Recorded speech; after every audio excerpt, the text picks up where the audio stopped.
buys every time there's a carton, they buy it. It's usually buys 3 cartons at a time. Okay.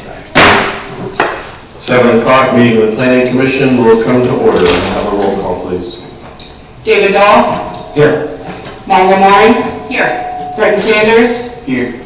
Greg Sutton. Here. Colleen Murphy-White. Here. Justin Merman. Here. All right, thank you. I believe we have some minutes from May 10th. Any discussion? Motion. Second. Motion is second. All in favor? Aye. Aye.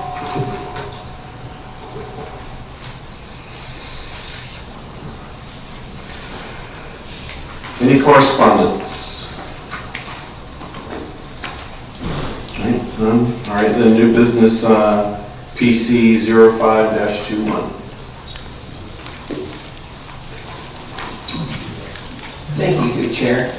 Before you is a conditional use application for a temporary sales facility located at 1401 South First Street. The conditional use approval is for the transfer of ownership and the renewal of a previously approved temporary real estate office for a condominium project located in the residential multifamily RM2 zoning district pursuant to 340D13 of the Land Development Code. The subject property is located on the southeast corner of the intersection of South 14th Avenue and South 1st Street. The site is currently a vacant multifamily zone property with a temporary sales office. The existing temporary sales office has been previously approved for conditional use on November 13th, 2017, and was granted extensions on 2 other occasions in September 23rd, 2019 for 6 months, and then June 8th, 2020 for an additional 6 months. The last extension expired on December 14th, 2020. To date, there have been no construction activities for the proposed condominium project. Real estate offices are allowed use in the RM2 zoning district by conditional use approval. The real estate office is supplemental to the primary use, which will be a condominium structure, which received site plan approval most recently on April 26, 2021. Renovations to the sales trailer began after the expiration of the most recent conditional use extension and without the approved building permits. The applicant has since applied for the necessary permits. The included landscape and site plans shown intensification on the lot of the proposed use. These plans were included with the recently applied for building permit. The plans include a new walkway from the trailer to the beach walkover, extended decks on the front and back with outdoor seating in the rear, as well as some sculpting of the land in the form of berms for additional landscaping throughout the entirety of the lot. Adjacent uses include single-family dwellings to the west, multifamily dwellings to the north and south, and the Atlantic Ocean to the east. The proposed conditional use for real estate sales office is not inconsistent with the surrounding uses and should not negatively impact adjacent uses. While the use of the temporary sales office can be approved conditionally, the condominium project has not made any meaningful progress towards actual construction. The property is in the process of changing ownership, and the new owners may have a different timeline for completion, which may be taken into consideration. Should the Commission decide to approve the application for renewal of conditional use, possible conditions could be to require submission of building permit applications for construction of the project and a limited time frame of extension to encourage progress towards completion of the construction rather than the perpetual use of the site as a temporary sales office. If the Commission does not renew the use, staff would expect removal of the office to begin in a reasonably short time frame. All right, thank you, Mr. Pulley. Just very briefly for those that are in attendance, the manner in which the Commission hears these applications is that staff will read the application into the record as Mr. Pulley has just done. We'll have the applicant come forward stating their name and address, being sworn in, offering any additional information to the Commission, fielding any questions that the planning commissioners have. Following that, I'll open it up to the public. I have 2 speaker cards here. Those wishing to speak in favor or in opposition to the application will be invited to do so. Following that, the public portion of the meeting will be closed, and discussion at that point will just be between the applicant staff and the planning commissioners. So with that, if the applicant's present, do you want to please raise your right hand? Good evening. Do you swear or affirm that the testimony you're about to give in this matter is the truth, whole truth, and nothing but the truth, so help you God? Yes, And please state your name and address for the record. absolutely. Steve Devenau, 1 Independent Drive, Suite 1200, Jacksonville, Florida, 32202. Very excited to be here with you this evening. Thank you, Mr. Chairman, for the introduction. With me tonight is Michael Hammond with the Related Group, as well as Rick Welch with Conley and Wicker. Michael is going to give a quick introduction about the Related Group and also about the project. Rick's available to answer questions. And after Michael makes a quick introduction, I just want to touch on 2 quick items before you take it back in front of staff, if that's okay. Yes, sir.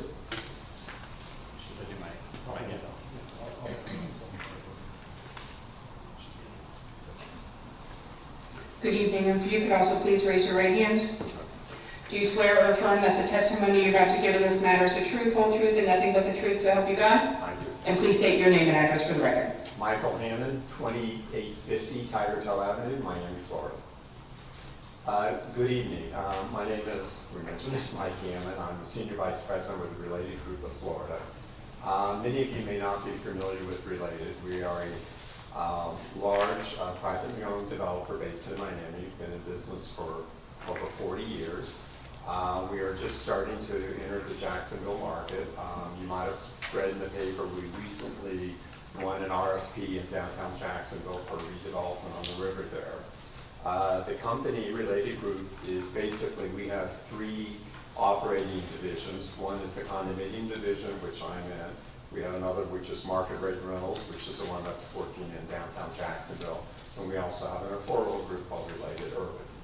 I head up the boutique condo division of Related, and generally what I work on are condominium deals for end users, typically luxury, typically waterfront, 25 to 100 units. And again, because we're selling to end users. We were brought the Jacksonville site and we got put it under contract, and we're requesting the ability to open up a temporary sales center on the site. We met with the city of Jacksonville Beach, probably it's been 6 months, 8 months ago, just to get sort of the lay of the land and to find out what the do's and the don'ts are. And it was very clear what we could and couldn't do on the site. So we are not trying to deviate from that or ask for any variances or anything for that. In fact, I believe we could build up to 58 units on the site, but what we decided to do, that we wanted every unit to be ocean front. We didn't want to have any units facing the west, so our density is actually only going to be 26 units. They're going to be large units. Average size is around 3,800 to 3,900 square feet. And we also, our asking price is generally going to be, I think our lowest price unit is around $1.5 million, and they will go up to about $6.5 million. Ranges in the units range from about 2,200 square feet up to 6,700 square feet. We're very excited about this opportunity. We've had good sort of, interest thus far. We've pretty much just been running a whisper campaign. We expect to file condo docs later this week and start taking contracts next week. So I'm here to answer any questions you might have.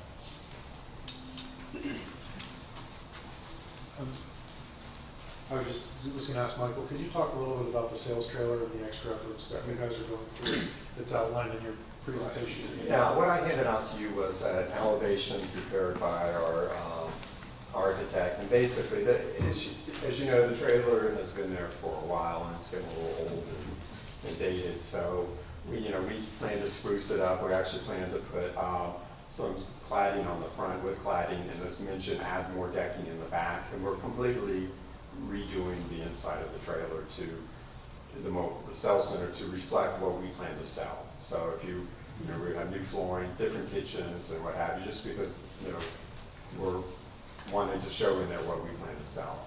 And on the exterior, we're spending about $100,000 on landscaping and irrigation. We feel, again, when Related does something, we do it. And one thing we don't have in here, which we will probably have at some point in time, is art. Public art is very important to us. I'm personally working on a project in Tampa called Ritz-Carlton Residences at Tampa, and there we just brought in a sculpture that we just put in front of the project there and we make art part of all of our projects. And here we haven't quite figured out exactly what we're going to do, and we want to make sure we get the approval, but then if we do, then we'll figure out some type of art to bring to the site.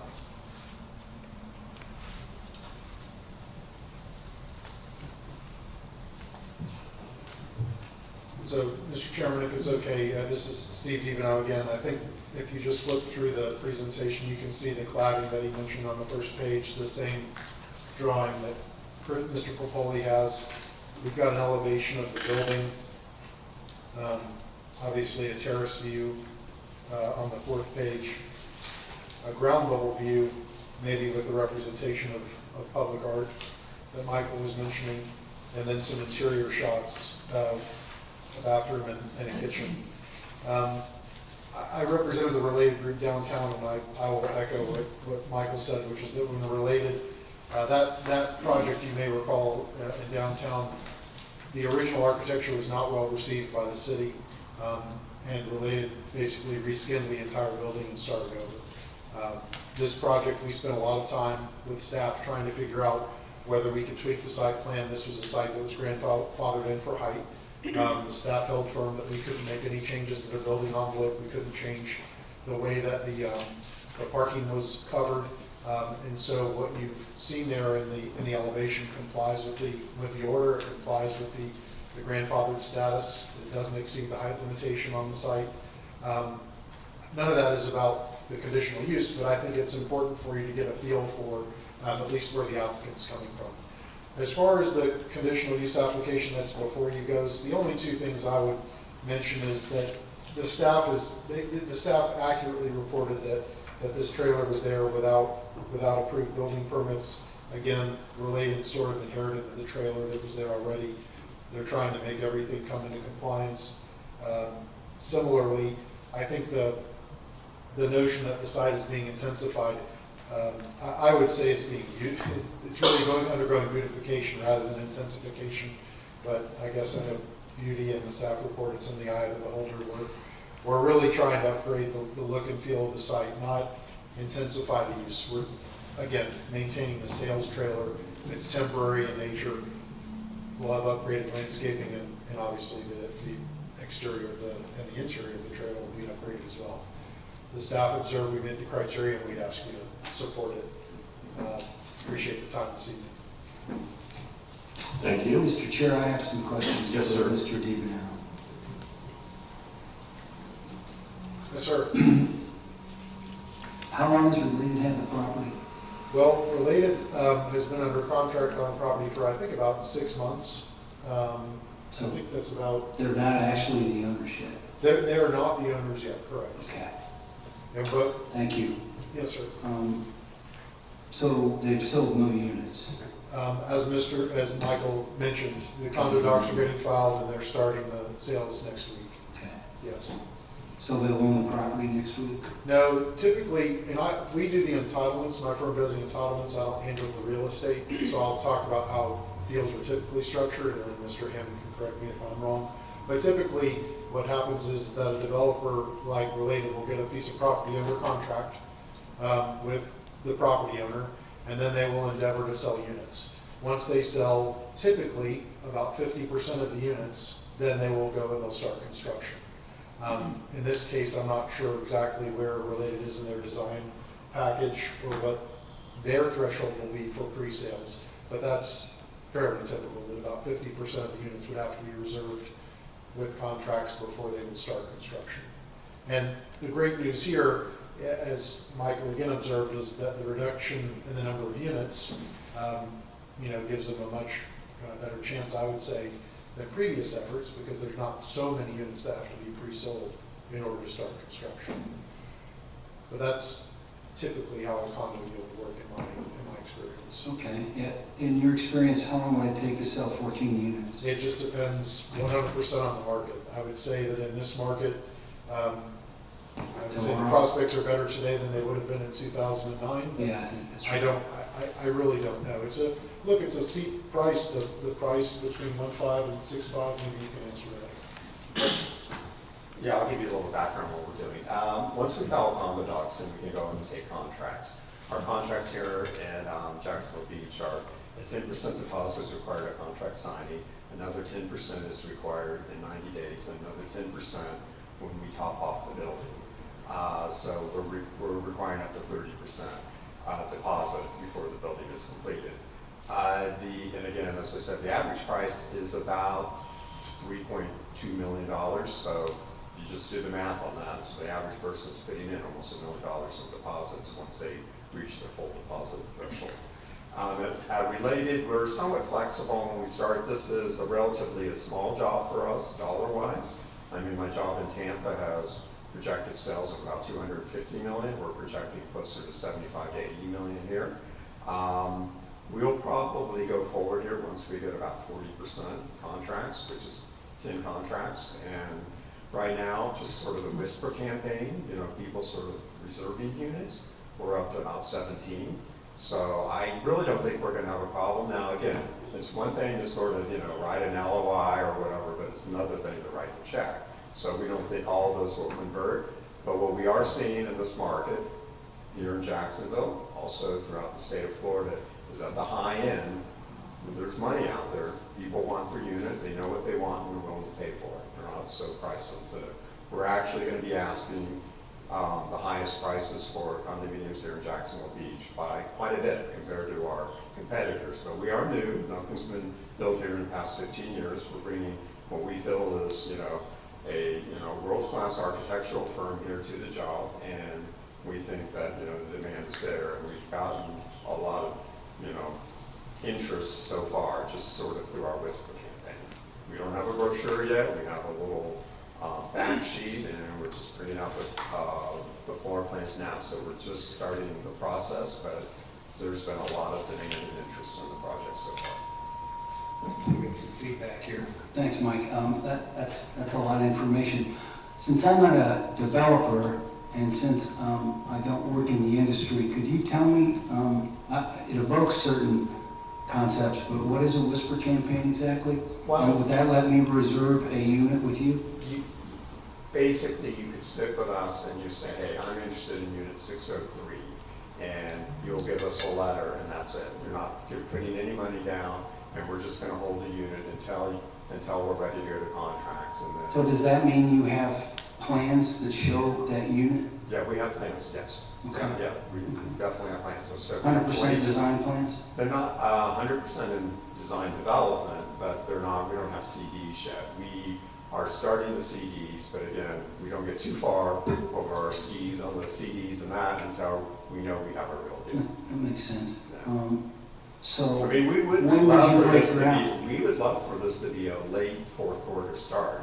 It'll be a push. I don't know if we'll get the plans done in time, but that is our goal. I really, you know, if I came back here a month from now, I would hope to tell you, you know, we're sold out, or we're close to sold out, and we're going full speed ahead. But even going full speed ahead, it just takes time to get the plans to the final stage and then get them into the city and get building permits. I mean, that all takes time.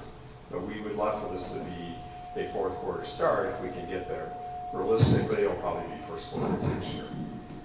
And then it's about an 18-month construction period. And this sales unit would, It would Would disappear when we disappear. start construction. Yeah, that's right, where Thank the you. construction is. My quick question, Mr. Dahl answered most of mine, but do you guys have a deadline as far as like a stop gate deadline as far as, I know it's hard to put a Not figure on that, really. but I'm sure a lot of the residents are wondering what's the deadline? There's really not a deadline for us. I mean, you know, the owner of our company is George Perez. He's a billionaire. George is a developer, loves to develop. He's been up here to the site several times. He loves the site. I could see him going forward and buying it even if we sold 0 units. I mean, I really just think that's, you know, who he is. he has a lot of company Yeah.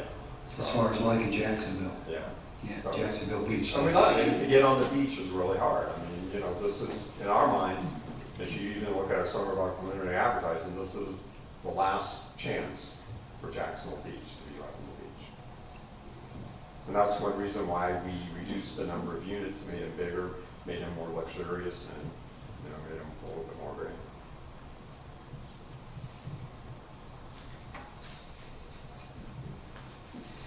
Any other questions for the applicant?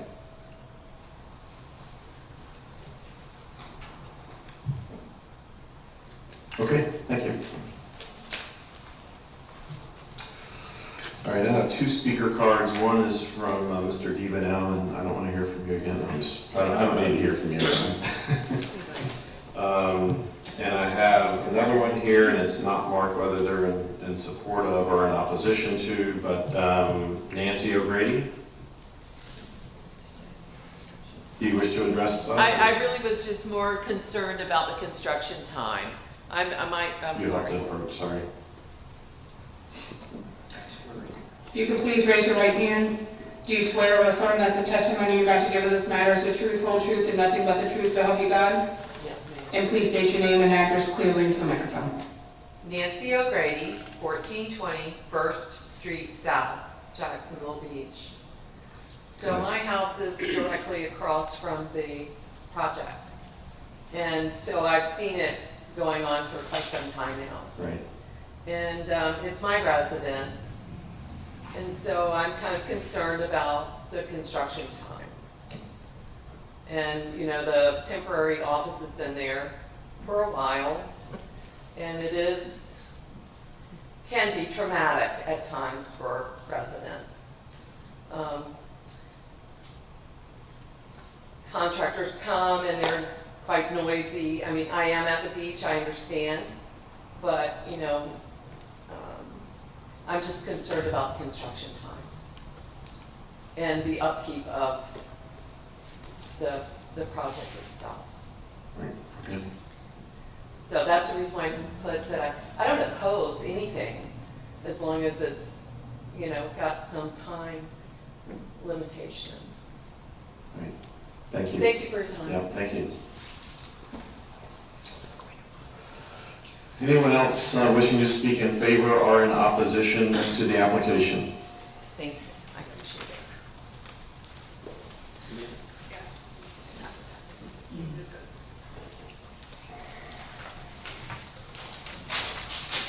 it. Raise your right hand, please.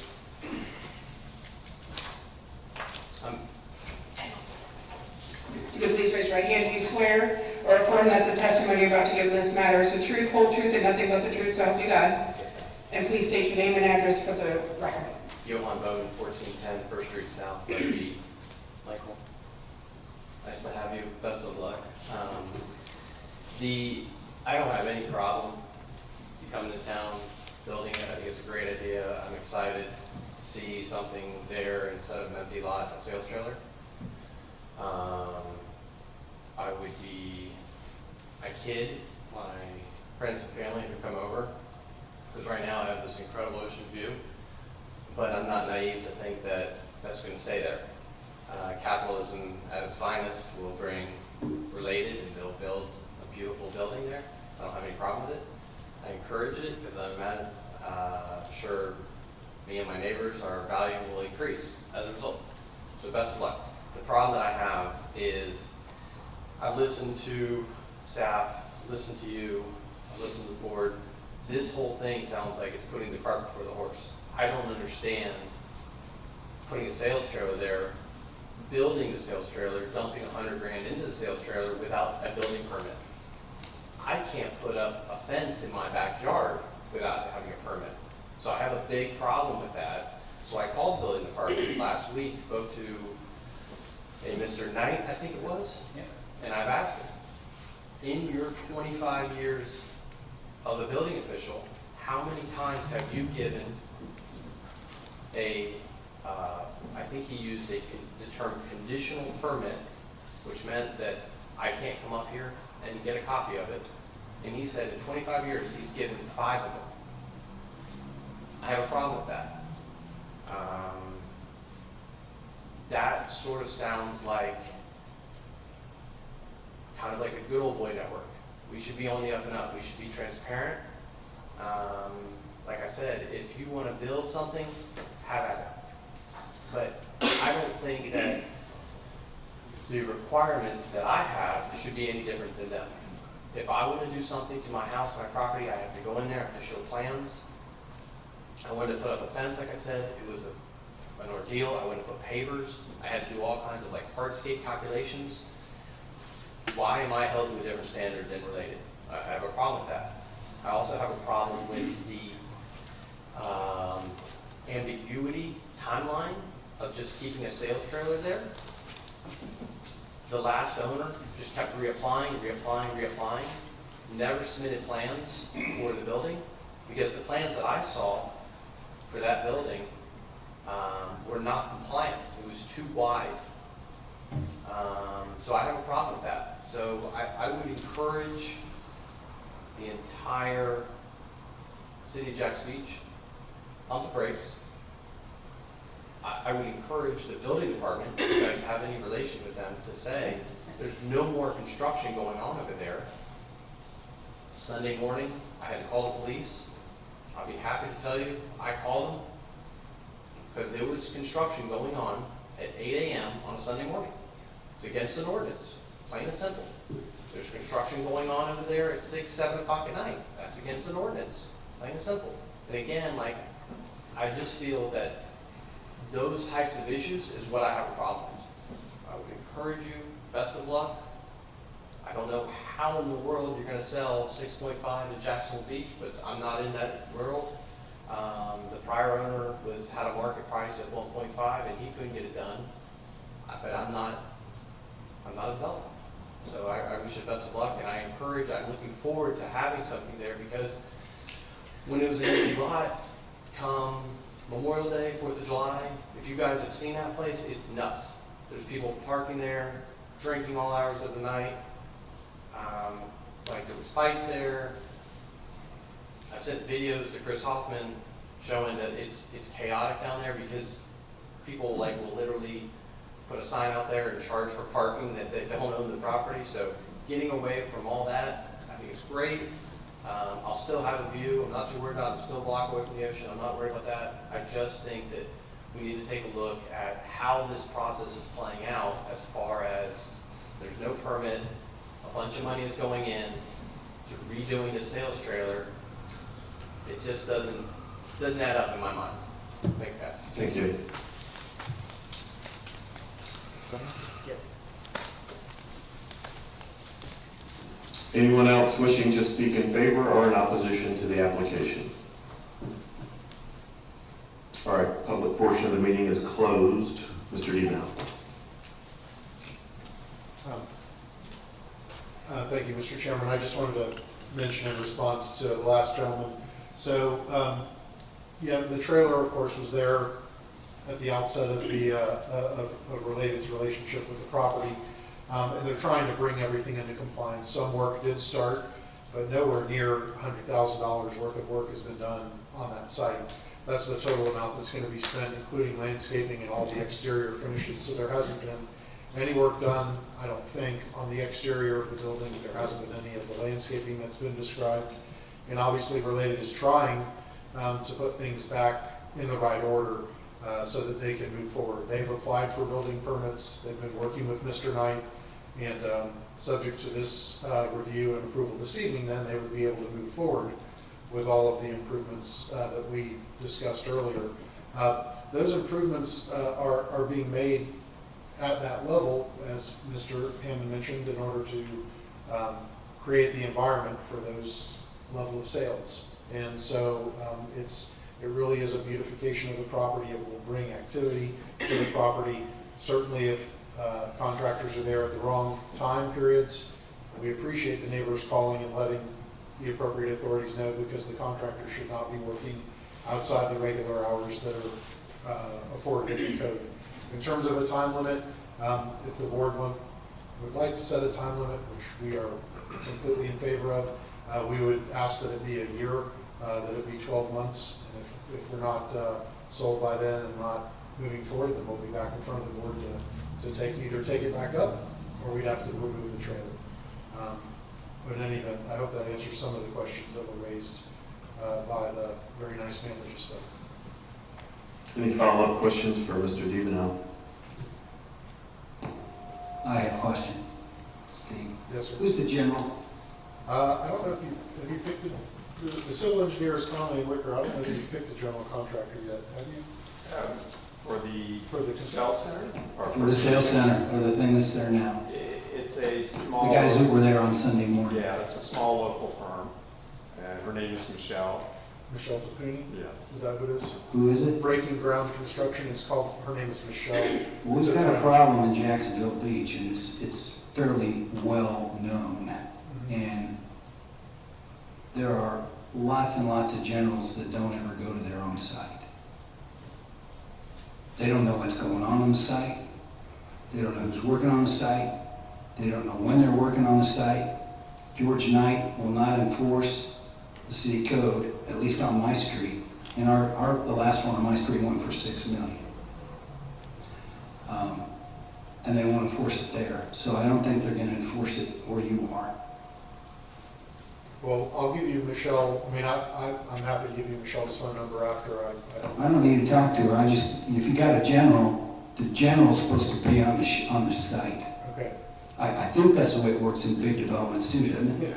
That's right. Well, typically, even on a big, once we're building the actual building, we'll have our own person and we'll have a GC on top of that. We always have our own person on the job site, and. And the related is doing what? The person, typically when we do, large developments, especially condominiums, we have our own project manager, our construction managers on the site. Like in the Tampa deal, we're working there on our sales center, and we're also starting sales, but the tower in Tampa hasn't started. But we hire our own CM, depending on the size of the job. We may have multiple CMs. What's a CM? Construction manager. Construction manager. But, again, And these are engineers? they're basically construction guys. They're the owner's rep. The GC will have his own people on the job, but we always have to have somebody to help them. I mean, construction's gotten much more I complex. grew up in over- construction, I understand. Yeah, it's gotten much more complex, so the more hands on deck, the better. And we find, especially in condominiums, it's very important that we have somebody on the site all the time. So you get a general and somebody Yes, from related. Yeah. That's Small a job good- like this, we might only have one. That's a good thing. Probably ends up saving you money, doesn't it? It does, and then the other thing we know is when you're selling at this price point, people are gonna want a lot of changes or customizations or modifications, so so we have to usually have more people even at the back end just to help with those finishes and modifications. Well, I think you'll see that if you do end up doing construction at that site as related, I think you'll see illegal parking every day, all day. And we're not used to it here, we don't like it, especially when we live there. I think you'll find affluent violations. And I think you'll find time violations, and I think you'll find day of construction regulation violations. They're all over the place in the beach right now. And there's really no excuse for it. And just so you know, I mean, the site is roped off, and we'll actually be fixing the rope and making sure that people cannot park on the site, because I'm spending this money on landscaping and irrigation. I don't want to burn people. That dumpster out back will keep some of them out of the way. And we have signage being prepared that says no public restrooms, and we know the drill. We know the drill. Any other questions for the applicant? Just out of curiosity, how long has that Tampa sales center been there? Well, actually, the Tampa Sales Center is very complex. We're actually, again, you don't technically need a sales center on site. The one that we're using at Tampa is actually at our realtor's office. And we are building a sales center on the site, but it's not open. It's not expected to open until the end of July. And we did start taking contracts there about a month ago. But it's, again, for long term, that one will actually be there for a longer period of time, about 2 years, because the Tampa is actually a two-phase project with 100 units in the first phase and 85 in the second phase. Do you usually have an average time for how long sales centers are around before you demolish? Well, I can give you an example. We had one in Pompano Beach recently, Solomar, which was 78 units, and they just pulled it down. And it was there for about 8 months. They reached the sales that they needed, and and they're going forward. So it really depends on on where you're at and, you know, what you're doing. I mean, I would, you know, I think we'll sell here really quick. I mean, just based on the anecdotal information that we're getting and the interest we're getting. As I said, the high end seems to be very, very hot right now. Thank you.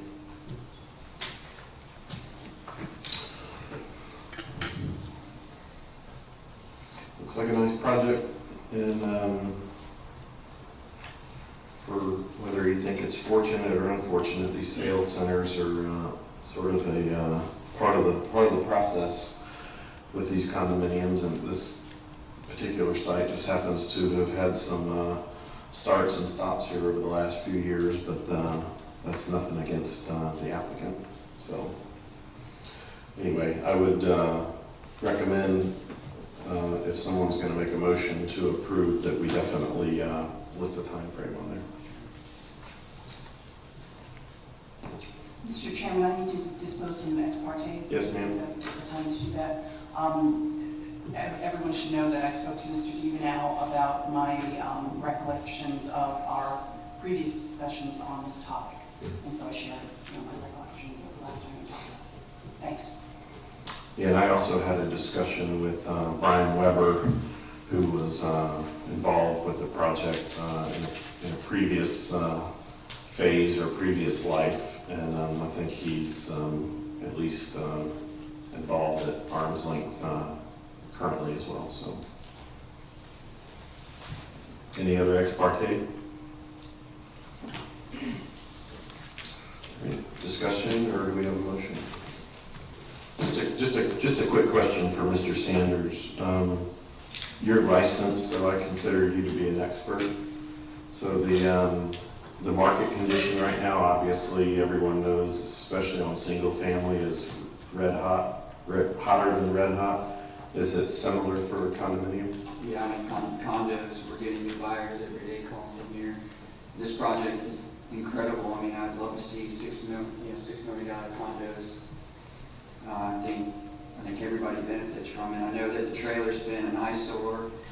You stated it best. It's unfortunate that the last owners didn't do anything with it, but I think, you know, this is very impressive what we're seeing, and it seems like they're putting, you know, wheels and motions in other sites that are benefiting from it. So I think it's a nice little project. Yeah, thanks.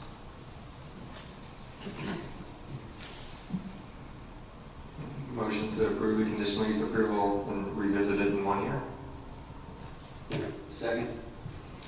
All right, I have a motion and a second for approval with a 12-month limitation.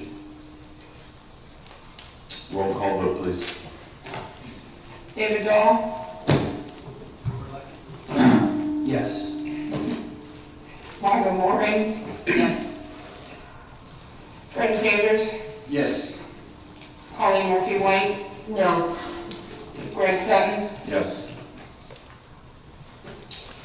All right, your application is approved.